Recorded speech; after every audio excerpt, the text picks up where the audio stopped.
Bonjour à toutes et à tous, la LCK est de retour cette semaine après avoir célébré le début de l'année du Tigre d'eau. Et rien de mieux que ce récap pour vous rafraîchir la mémoire sur les tendances de la Ligue des Rois.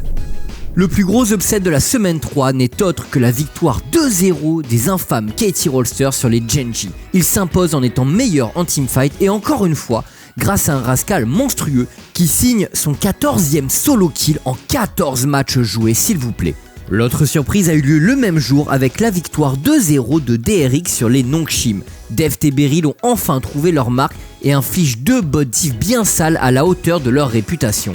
Pourtant, Ghost et Peter avaient réussi à tenir le coup face à Gumayusi et Keria un peu plus tôt dans la semaine au cours d'un beau BO3 qui s'était conclu sur une victoire 2-1 des T1. Les triples champions du monde ont même réussi à défendre leur invincibilité contre les champions de Corée en titre.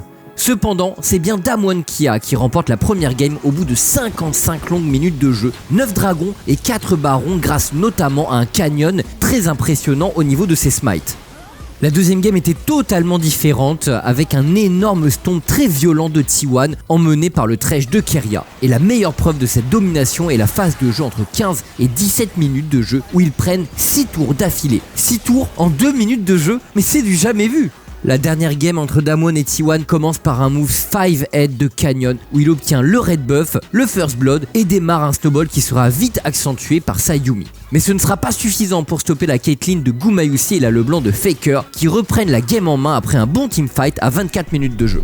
Le mid laner historique des T1 obtient le MVP de cette dernière game contre Damwon et également le nôtre pour son œuvre sur cette semaine 3. Faker a été très bon contre Damwon, mais également contre les Nongshim, notamment sa game 1 de Corki où il a été absolument monstrueux. Il a effectué 53,4% des dégâts de son équipe sur cette rencontre. C'est le meilleur indicateur du style tout en maîtrise et contrôle qui caractérise T1. Ils savent très bien jouer avec la range et la méta actuelle leur va comme un gant.